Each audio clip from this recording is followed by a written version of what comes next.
ये भागवत का ग्रंथ बड़ी तैयारी के साथ व्यास जी ने सुखदेव जी को, सुखदेव जी हमको सौंप रहे हैं परीक्षित के माध्यम से। इसलिए इस कथा पे ध्यान दीजिएगा देवियों और सज्जनों। तो 12 स्कंद 335 अध्याय 18,000 श्लोक का महान और विशाल ग्रंथ हम प्रवेश कर रहे हैं 5वें स्कंद में। कल 8वें अध्याय तक की कथा हमने सुनी थी और आपको याद होगा कि कल हमने कथा सुनी थी, प्रिव्रत ने अपने माता पिता से कहा कि मैं राज्य नहीं करना चाहता। मनु शत्रुपा ने कहा माता पिता की बात बच्चे न सुने तो बड़े बूढ़ों को बुलाओ। दादाजी को बुलाया, ब्रह्मा जी आए। ब्रह्मा जी ने 2 सूत्र दिए। ब्रह्मा जी ने अपने पोते से कहा कि इसी गृहस्थी में जो तू बैराग चाहता है, जो परमात्मा चाहता है, जो परम शक्ति से मिलना चाहता है, इसी गृहस्थी में मिलेंगे। 2 काम करना। पहला काम ये करना जितेंद्रिय, इंद्रियों पर विजय प्राप्त कर लेना, और दूसरा आत्मा में रमण करना सीख जाना, तो तू इसी गृहस्थी में परमात्मा को प्राप्त करेगा। सूत्र बड़ा बारीक है। पहली बात तो ये कि घर में बड़े बूढ़े होना चाहिए, और बड़े बूढ़ों की उपस्थिति से कभी कभी बच्चों में जो पॉजिटिव वाइब्रेशन जाते हैं वो उनकी लाइफ चेंजिंग पार्ट बनता है। लेकिन यही एक सवाल है कि क्या हम तो युवाओं से कहते हैं भी बड़े बूढ़ों के साथ बैठो, उनका मान करो, उनको टाइम दो, पर आप जब सुंदरकांड पढ़ते होंगे, मैं अपने मन से कुछ नहीं बोल रहा, बड़े बूढ़ों को बता रहा हूं मैं, तो सुंदरकांड के पहले किष्किंधा कांड आता है, और किष्किंधा कांड का जब समापन होता है और जब जामवंत जगा चुके होते हैं हनुमान जी को, तो जामवंत से हनुमान जी ने एक बात पूछी थी। जामवंत मैं पूछूं तो ही उचित सिखावन दीजहु मोही। हनुमान जी ने कहा था जामवंत जी आप मुझे उचित शिक्षा दीजिए कि मुझे लंका जाके क्या करना है। अब उचित शब्द पे ध्यान देना, हनुमान जी तो एक भी शब्द अनर्गल बोलते ही नहीं है, एक एक शब्द का अर्थ है। उन्होंने कहा जामवंत मैं पूछूं तो ही, जामवंत जी मैं आपसे पूछ रहा हूं, उचित सिखावन दीजो, मुझे उचित शिक्षा देना। तो क्या जामवंत अनुचित भी दे सकते थे जो उचित बोलना पड़ा? असल में हनुमान जी वृद्धों के मनोविज्ञान को जानते थे। हनुमान जी जानते थे ये डोकरा, मैं इससे पूछूंगा कि मुझे लंका जाना है, तुम बताओ क्या करो, तो ये बताएगा तो है नहीं और अपने टाइम का फ्लैशबैक निकालेगा। आज भी यही करते हैं डोकरे कि बड़े बूढ़ों के पास जाके बैठो कि भाई थोड़ी प्रॉब्लम है कुछ बताओ, तो वो तो छोड़ो, अपनी टाइम की लगा। हमारे टाइम में ऐसा होता था, और जामवंत ने किया भी यही। थोड़ी देर बाद जामवंत ने कहा लंका कौन जाएगा, तो जामवंत ने कहा और ऐसा है कि जब भगवान ने वामन अवतार से विराट लिया तो मैंने पैर पूजे, जब समुद्र मंथन हुआ तो मैंने औषधि डाली, लेकिन तो लोगों ने कहा लेकिन अब क्या, अब मैं बूढ़ा होगा। तो बैठो दादा, बूढ़ा हुए तो पुरानी कहानी क्यों सुना रहे हो, अभी बात हो रही समुद्र लांघने की। तो बड़े बूढ़ों को एक मनोविज्ञान हो जाता है, उनको अपने ही टाइम दिखता रहता। तो हनुमान जी ने कहा उचित सिखावन, और हनुमान जी ने ये बात बड़े बूढ़ों से कही। इसी प्रसंग की थोड़ी देर बाद ही जब आप सुंदरकांड आरंभ करते हैं तो पंक्ति आती है, यह कही नाई सबन को माथा चले हर्ष ही धरी रघुनाथा। इसी पंक्ति में जब आप सुंदरकांड पढ़े, देखिए तुलसीदास, आज संयोग से तुलसीदास जयंती है। अगर आप विचार करें तो तुलसीदास जी तो मनोवैज्ञानिक ऋषि थे, वो कोई कवि तो थे नहीं। उन्होंने अगर उचित शब्द बोला है तो वही तुलसीदास जी थोड़ी देर बाद जब सुंदरकांड आरंभ करते हैं तो सुंदरकांड की चौपाइयों की पहली चौपाई का पहला शब्द क्या है? जामवंत के बचन सुहाए सुनी हनुमंत।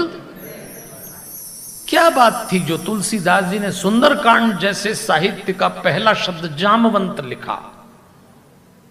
राम जी लिख सकते थे, हनुमान जी लिख सकते थे, लेकिन सुंदरकांड जो हनुमान जी के नाम से जाना जाता है उसका पहला शब्द न राम आया न हनुमान आया, जामवंत आया।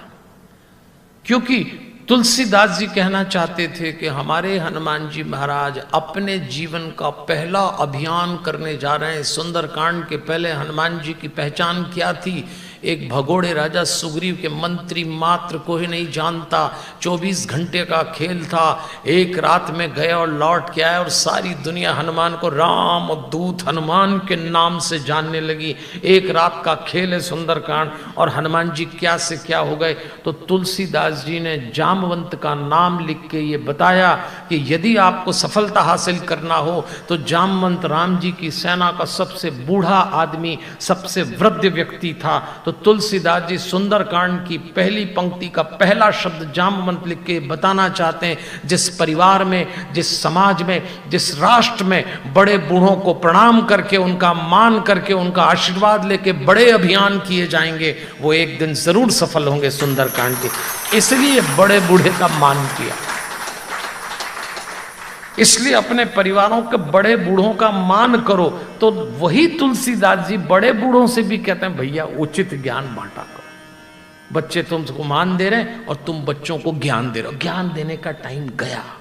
बैठो चुपचाप, खाओ पियो, डकार मारो। और अब जितने हम बैठे हैं सब सफेद बाल वाले, बताओ आप ट्रेन में सफर करते हैं, उसमें एक आरएसी की व्यवस्था होती है।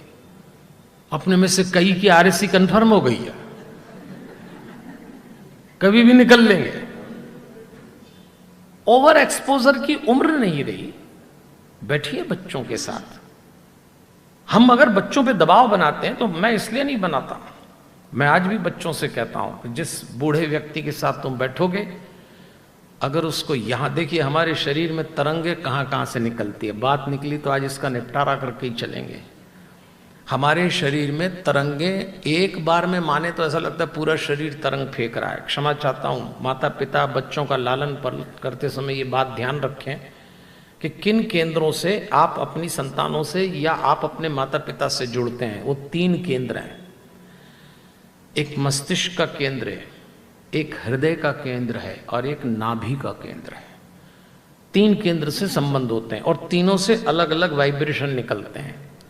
आज सारे बच्चे माता पिता से और माता पिता बच्चों से जिस केंद्र से अटैच हैं वो ब्रेन का है, मस्तिष्क से जो तरंगें निकलती हैं। तो अगर बच्चे बड़े बूढ़ों के साथ बैठ के मस्तिष्क ओरिएंटेड, मस्तिष्क बेस्ड डायलॉग लेंगे, या आपका अप्रोच ये होगा कि हम भी दिमाग से बात करें, वो भी दिमाग से बात करें, तो मैच होगा ही नहीं। इसीलिए बच्चे बड़े बूढ़ों के साथ बैठते हैं तो फ्रस्ट्रेटेड हो जाते हैं, और माता पिता बच्चों के साथ बैठते हैं तो इरिटेट हो जाते हैं। माँ बाप कहते हैं हम समझा रहे हैं, समझ ही नहीं रहा है, बहस कर रहा, तो नहीं समझेगा, वो समझ ही नहीं सकता, क्योंकि ब्रेन खत्म हो गया। किस ब्रेन की बात कर रहे हो? इसका तो ओवरफ्लो हो रहा है बच्चों में। पहले खाली था तो माँ बाप डाल भी देते थे, अब ये तो पहले ही भरा हुआ है, अब और क्या डालोगे? तो फिर हृदय से बात कर लो। और आजकल हृदय से बात करने को कोई तैयार ही नहीं है। इसके लिए बहुत धैर्य चाहिए। इसलिए नियम बना लो, नाभि से बात करेंगे तो प्रॉब्लम सॉल्व हो जाएगी। आप प्रयोग करके देखना कि आपको अपने बड़े बूढ़ों के पास बैठना हो, बड़े बूढ़ों को बच्चों के पास बैठना हो, तो बैठने के 5 मिनट पहले अपनी नाभि पे काम करिएगा।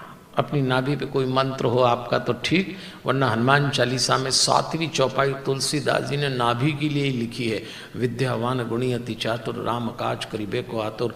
अपनी सांस में इस चौपाई को घोल के नाभि पे रखना, 7 दिन का अभ्यास करिए, और फिर अपने बड़े बूढ़ों के साथ बैठें तो वो क्या बोलते हैं, वो क्या कहते हैं, आपको कोई नेगेटिविटी फील नहीं होगी। और अगर आप बच्चों के साथ बैठेंगे तो आप जो कह रहे हैं उसका मीटर डिसाइड होगा। मैं अंधविश्वास की बात नहीं कर रहा हूँ, मैं विज्ञान सम्मत बात कर रहा हूँ। आप करके देख लेना और आपको पता लगेगा कि ऋषि मुनियों ने जो अध्यात्म का विज्ञान बनाया है उसमें चक्रों का क्या महत्व है। इसलिए तुलसीदास जी ने लगे लगे प्रसंग में दोनों को सावधान किया। युवाओं से ये कहा, जामवंत के बचन सुहाए। पंक्ति सुनना, सुनी हनुमंत हृदय अति भाए। बड़े बूढ़ों के शब्दों को इस कान से सुन के इससे मत निकालना, हृदय में उतारना। चूंकि आप ब्रेन टू ब्रेन चलेंगे, आप परेशान हो जाएंगे। आप हृदय में लीजिए और समझ जाइए कि अब ये जो कह रहे हैं इससे कोई फर्क नहीं पड़ता।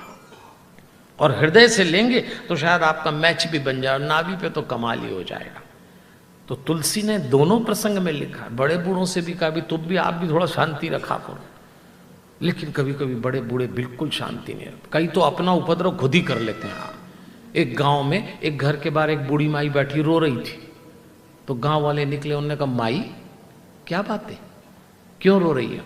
तो माई ने कहा कुछ नहीं, अंदर खाली बैठी थी तो सोचा रो ही लूं बाहर बैठ के। अभी आप इसका मतलब समझना कि ये फोकट में ही दुखी होते हैं, इनको कोई दुख नहीं है, पर दुखी होना आपका स्वभाव है, तो फिर आप कैसे करेंगे?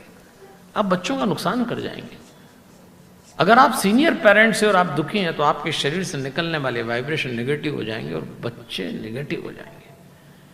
आपको खुश रहना अपनी संतानों के लिए बहुत जरूरी है, और खुश रहने का इस उम्र में जो एक तरीका है, जरा मुस्कुराइए। एक तो बड़े बूढ़े मुस्कुराते नहीं, उनसे पूछो बोले हो गई जिंदगी अब क्या मुस्कुराएं, तब नहीं मुस्कुराए तो अब क्या मुस्कुराए। हाँ तो तब भले ही नहीं मुस्कुराए, अब तो मुस्कुराओ। लोग नहीं मुस्कुराते।